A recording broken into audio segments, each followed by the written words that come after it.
Hey guys, I'm back and I'm talking about the other side. This key is one that's like either terrible or just kind of okay whenever you run it. You can feel great about it, but you never feel like you timed it with a lot of time left on the clock. It's kind of a problematic key. But yeah, I got some stuff I want to talk about with it. I guess the one cool thing I'll mention here is that you can pull this dungeon however you want to get your prideful timings on whatever you think is the most important, which is really cool. So this is like a higher fortified key. So, we're going to use a route that's going to get us prideful on those red guys that are patrolling around the side, at least on one of them, because those guys truck at this difficulty. So that's one of the nice things. That's about the only nice thing here. The rest of this place is like, oh man, it feels really toxic. Anyway, let's go. So the first thing I want to talk about are these Enraged Spirit ads that roam the central room of the dungeon here. The main thing to know about these guys is that, so they have their move set. They have one move called Rage that just channels and does a bunch of damage. You got to heal through it, yada, yada, yada. But the other move called Enraged Mask summons these like little totemic mask things. And each one of those masks starts channeling a spell. When that spell finishes, if you're inside the circle around it, you take a ton of damage and probably die. And he'll flood the floor with these so you won't have spots to stand. But what you can do is you can crowd control these masks and they'll disappear instantly. So you can see they're spawning here. This mage is going to Dragon's Breath. Boom. And now he's made a little area that he can stand in that's safe. So that's a great way to like get room to actually fight this guy in, given the fact that you typically fight him like on the stairs or in some awkward narrow corner and there never feels like there's enough room. If you got like an AoE stun or an AoE disorient or a fear or something, it'll clear up a bunch of those masks and then you'll have a spot to stand. Let's talk about Hakar, and specifically let's talk about Blood Barrier.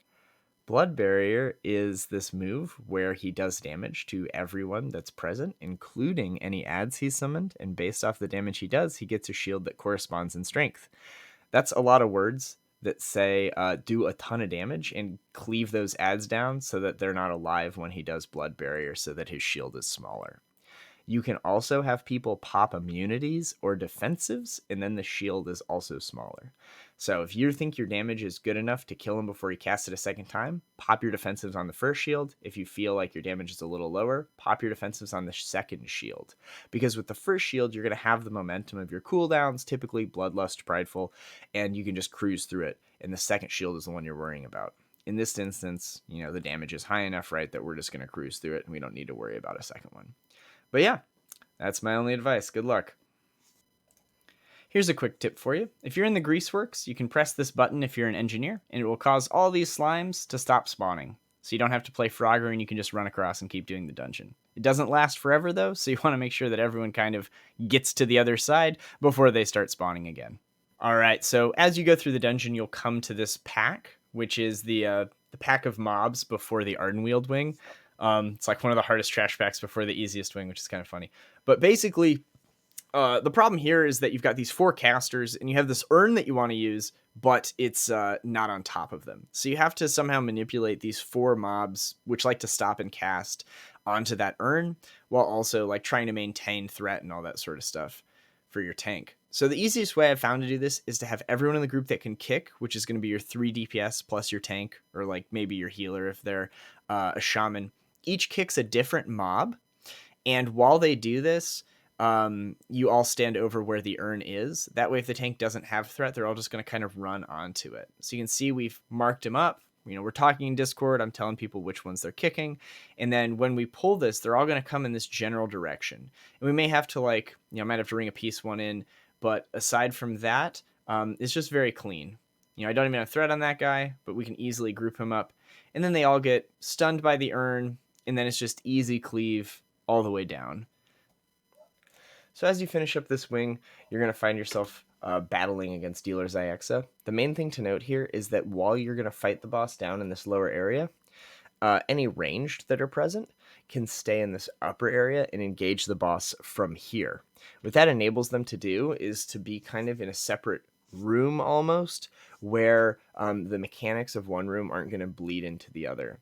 So for an example, if this bomb that's going out is targeted on a ranged, so it's going to go on Jitzel here, I believe, if he was the only ranged, he would not have to take a portal, right? Because he would be the only person in that room that was going to explode.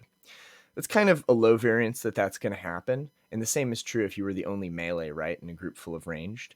But the real trick is that coming up here, this explosive contrivance that's going out, that's always on the boss. That's where the boss is exploding. So in any situation where you've separated the ranged onto that upper platform, they don't have to worry about this mechanic. So they're going to continue to pump while the melee and the tank are going to have to deal with the explosive contrivance.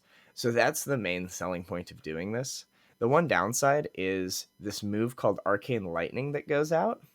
That you want to make sure you're bouncing between more than 2 targets. Otherwise, what's going to wind up happening is it's going to get to a boiling point where it actually starts killing people. So that's just something to consider. But otherwise, it's a pretty cool trick.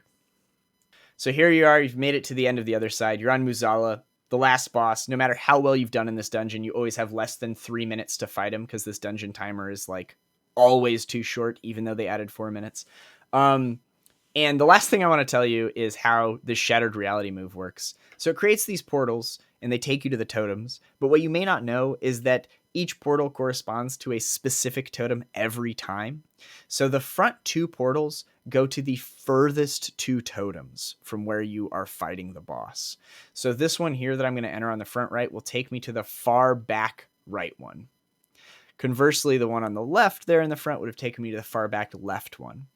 And the only reason that's important to know is if you're ever in a group that has someone die on a totem, you'll have to go through the phase again, as you probably know, and you'll have to kill that one totem that's left. You can have everyone go in the same portal and just go to that exact totem. So it also might be different from the first time you went because the boss might come back on a different platform.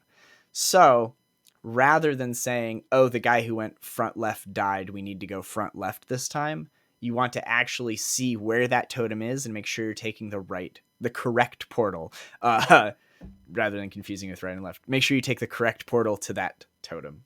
Anyway, those are all my tips. Hope you have fun with this incredibly long dungeon. Bye.